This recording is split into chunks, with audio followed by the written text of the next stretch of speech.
Chapter 2. Contents of the Gita Summarized. Sanjaya said, seeing Arjuna full of compassion and very sorrowful, his eyes brimming with tears, Madhusudana, Krishna, spoke the following words. The Supreme Person, Bhagavan, said, My dear Arjuna, how have these impurities come upon you? They are not at all befitting a man who knows the progressive values of life. They do not lead to higher planets, but to infamy. O son of Pritha, do not yield to this degrading impotence. It does not become you. Give up such petty weakness of heart, and arise, O chastiser of the enemy.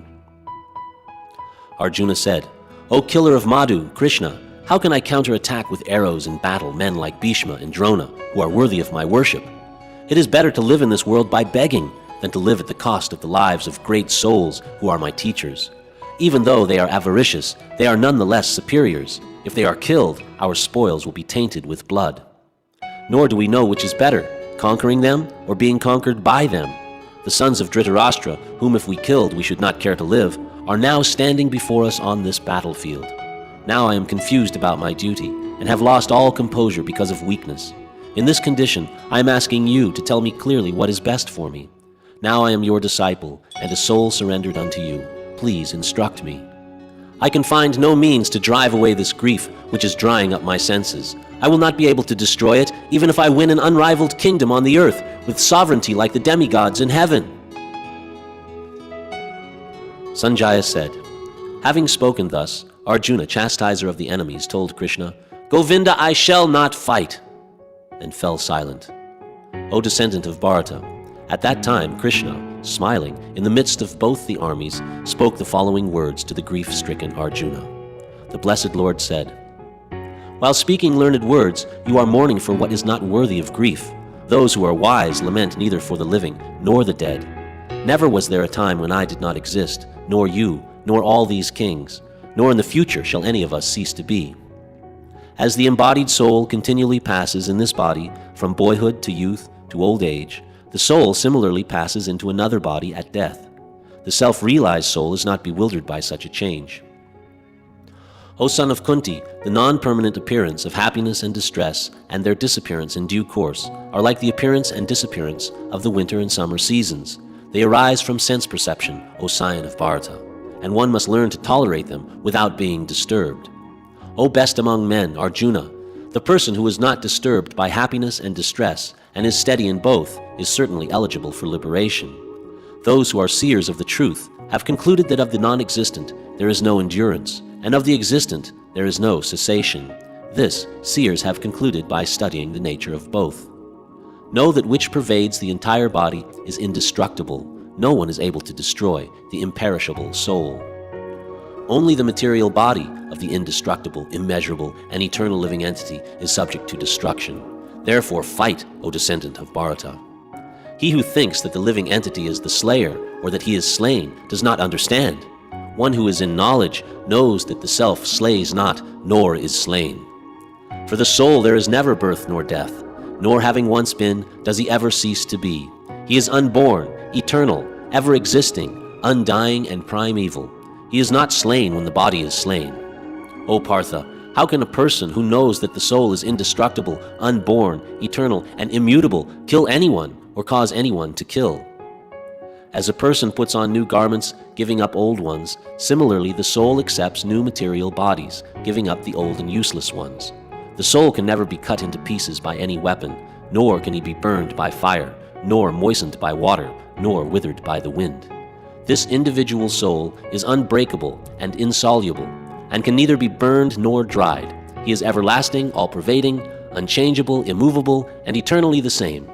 It is said that the soul is invisible, inconceivable, immutable, and unchangeable. Knowing this, you should not grieve for the body. If, however, you think that the soul is perpetually born and always dies, still you have no reason to lament, O mighty armed. For one who has taken his birth, death is certain, and for one who is dead, birth is certain. Therefore, in the unavoidable discharge of your duty, you should not lament. All created beings are unmanifest in their beginning, manifest in their interim state, and unmanifest again when they are annihilated. So what need is there for lamentation? Some look on the soul as amazing, some describe him as amazing, and some hear of him as amazing, while others, even after hearing about him, cannot understand him at all. O descendant of Bharata, he who dwells in the body is eternal and can never be slain. Therefore, you need not grieve for any creature. Considering your specific duty as a Kshatriya, you should know that there is no better engagement for you than fighting on religious principles, and so there is no need for hesitation. O Partha, happy are the Kshatriyas to whom such fighting opportunities come unsought, opening for them the doors of the heavenly planets. If, however, you do not fight this religious war, then you will certainly incur sins for neglecting your duties, and thus lose your reputation as a fighter. People will always speak of your infamy, and for one who has been honored, dishonor is worse than death. The great generals who have highly esteemed your name and fame will think that you have left the battlefield out of fear only, and thus they will consider you a coward. Your enemies will describe you in many unkind words and scorn your ability. What could be more painful for you? O son of Kunti, either you will be killed on the battlefield and attain the heavenly planets, or you will conquer and enjoy the earthly kingdom. Therefore, get up and fight with determination. Do thou fight for the sake of fighting, without considering happiness or distress, loss or gain, victory or defeat. And by so doing, you shall never incur sin. Thus far I have declared to you the analytical knowledge of Sankhya philosophy. Now listen to the knowledge of yoga, whereby one works without fruitive result. O son of Partha, when you act by such intelligence, you can free yourself from the bondage of works. In this endeavor there is no loss or diminution, and a little advancement on this path can protect one from the most dangerous type of fear. Those who are on this path are resolute in purpose, and their aim is one. O beloved child of the Kurus, the intelligence of those who are irresolute is many-branched. Men of small knowledge are very much attached to the flowery words of the Vedas, which recommend various fruitive activities for elevation to heavenly planets, resultant good birth, power, and so forth. Being desirous of sense gratification and opulent life, they say that there is nothing more than this. In the minds of those who are too attached to sense enjoyment and material opulence, and who are bewildered by such things, the resolute determination of devotional service to the Supreme Lord does not take place. The Vedas mainly deal with the subject of the three modes of material nature. Rise above these modes, O Arjuna. Be transcendental to all of them. Be free from all dualities and from all anxieties for gain and safety, and be established in the self. All purposes that are served by the small pond can at once be served by the great reservoirs of water. Similarly, all purposes of the Vedas can be served to one who knows the purpose behind them. You have a right to perform your prescribed duty, but you are not entitled to the fruits of action. Never consider yourself to be the cause of the results of your activities, and never be attached to not doing your duty. Be steadfast in yoga, O Arjuna. Perform your duty and abandon all attachment to success or failure. Such evenness of mind is called yoga. O Dhananjaya, rid yourself of all fruitive activities by devotional service, and surrender fully to that consciousness. Those who want to enjoy the fruits of their work are misers. A man engaged in devotional service rids himself of both good and bad actions, even in this life. Therefore strive for yoga, O Arjuna, which is the art of all work. The wise engaged in devotional service take refuge in the Lord and free themselves from the cycle of birth and death by renouncing the fruits of action in the material world. In this way they can attain that state beyond all miseries. When your intelligence has passed out of the dense forest of delusion, you shall become indifferent to all that has been heard and all that is to be heard. When your mind is no longer disturbed by the flowery language of the Vedas, and when it remains fixed in the trance of self-realization, then you will have attained the divine consciousness.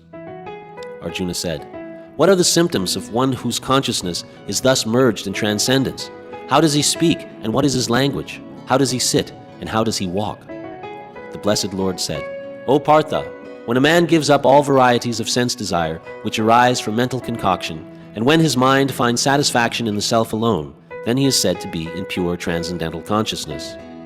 One who is not disturbed in spite of the threefold miseries, who is not elated when there is happiness, and who is free from attachment, fear, and anger, is called a sage of steady mind. He who is without attachment, who does not rejoice when he obtains good, nor lament when he obtains evil, is firmly fixed in perfect knowledge. One who is able to withdraw his senses from sense objects, as the tortoise draws his limbs within the shell, is to be understood as truly situated in knowledge. The embodied soul may be restricted from sense enjoyment, though the taste for sense objects remains, but ceasing such engagements by experiencing a higher taste, he is fixed in consciousness. The senses are so strong and impetuous, O Arjuna, that they forcibly carry away the mind even of a man of discrimination who is endeavoring to control them. One who restrains his senses and fixes his consciousness upon me is known as a man of steady intelligence. While contemplating the objects of the senses, a person develops attachment for them, and from such attachment lust develops, and from lust anger arises. From anger delusion arises, and from delusion bewilderment of memory. When memory is bewildered, intelligence is lost, and when intelligence is lost, one falls down again into the material pool. One who can control his senses by practicing the regulated principles of freedom can obtain the complete mercy of the Lord and thus become free from all attachment and aversion. For one who is so situated in the divine consciousness, the threefold miseries of material existence exist no longer. In such a happy state, one's intelligence soon becomes steady. One who is not in transcendental consciousness can have neither a controlled mind nor steady intelligence, without which there is no possibility of peace. And how can there be any happiness without peace? As a boat on the water is swept away by a strong wind, even one of the senses on which the mind focuses can carry away a man's intelligence. Therefore, O mighty armed, one whose senses are restrained from their objects is certainly of steady intelligence. What is night for all beings is the time of awakening for the self-controlled, and the time of awakening for all beings is night for the introspective sage. A person who is not disturbed by the incessant flow of desires that enter like rivers into an ocean, which is ever being filled but is always still, can alone achieve peace, and not the man who strives to satisfy such desires. A person who has given up all desires for sense gratification, who lives free from desires, who has given up all sense of proprietorship, and is devoid of false ego, he alone can attain real peace. That is the way of the spiritual and godly life, after attaining which a man is not bewildered. Being so situated, even at the hour of death, one can enter into the kingdom of God.